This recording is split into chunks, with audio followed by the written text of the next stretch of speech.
মূল জায়গা হচ্ছে ফিলিস্তিন। শেষ জামানার সবচেয়ে ইম্পর্টেন্ট জায়গা হচ্ছে প্যালেস্টাইন। শেষ জামানার যত বড় বড় ঘটনাগুলো ঘটবে, ইমাম মাহাদির আগমন, মুসলিম বাহিনীর বিজয়, জেরুজালেম পুনরুদ্ধার, ইসলামিক খেলাফত প্রতিষ্ঠা, ঈসা আলাইহিস সালামের আগমন, সব ওই জায়গাকে কেন্দ্র করে। সব কিছুই ওখানেই দাজ্জাল বের হবে, দাজ্জালকে আবার মারাও হবে সেখানে, সব কিছু ওখানে। কিন্তু ওই দিক থেকে মুসলিমদের দৃষ্টি ফোকাস করে অন্যদিকে সরিয়ে দেওয়া হচ্ছে। ফিলিস্তিনিদেরকে দেখলে গুলি মেরে দিতে বলা হয়েছে, দেখেছেন? দেখেন নাই? আমরা যে মসজিদটা দেখেছি আল আকসা, দেখেছেন?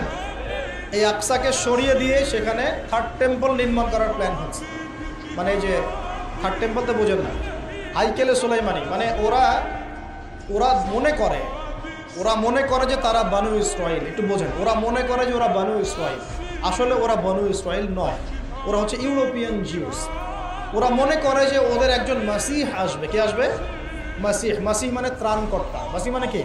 ত্রাণকর্তা। যে আসলে তারা শুধু আরব না, সারা বিশ্ব তারা শাসন করবে, এমনটা তারা মনে করে।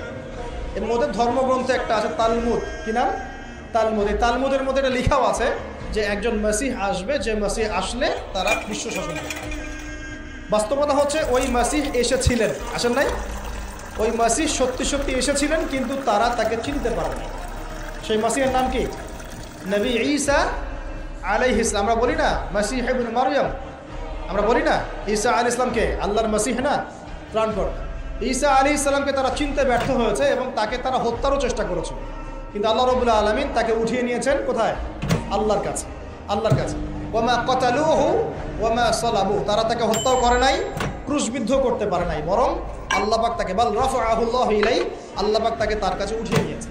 তো বিষয়টা কি দাঁড়ালো? ওরা মনে করে যে ওদের একজন মাসিহ আসবে, যেই মাসিহ আসলে পরে তারা সারা বিশ্বটাকে শাসন করবে। ঠিক আছে? কারা শাসন করবে? জিউসরা। যারা মনে করে ওরা বানু ইসরাইল, আসলে তারা বানু ইসরাইল নয়, তারা ইউরোপিয়ান জিউস। এখন ওরা চায় এই মসজিদ আকসাকে সরিয়ে দিয়ে ওখানে হাইকেলে সুলাইমানি নির্মাণ করে। এটা কি? সুলাইমান আলাইহিস সালামের সময় তারা যেমন বিশ্ব শাসন করেছিল না, মনে আছে? সুলাইমান আলাইহিস সালামের সময়ে এত দাপট ছিল তখন। সুলাইমান আলাইহিস সালাম যখন বলতেন যে বাতাসকে যে ফ্লাই করতে, তখন এই সিংহাসন বাতাসে ফ্লাই করা শুরু করতো না? সুলাইমান আলাইহিস সালাম যখন জিনদেরকে বলতেন এই কাজ করো, জিনরা ওই কাজ করো।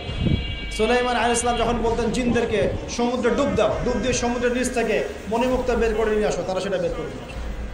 সুলাইমান আলাইহিস সালাম জিনদেরকে দিয়ে এই মসজিদও নির্মাণ করিয়েছেন, মনে আছে? ওই যে লাঠির মধ্যে ভর দিয়ে তিনি দাঁড়িয়েছিলেন এবং লাঠি জমিনের পোকা খেয়ে ফেলেছিল। আর সুলাইমান আলাইহিস সালাম তখনই কিন্তু ইন্তেকাল করেছেন। যখন পড়ে গেলেন তার দেহটা, তখন জিনরা বলেছিল যে আমরা যদি জানতাম যে সুলাইমান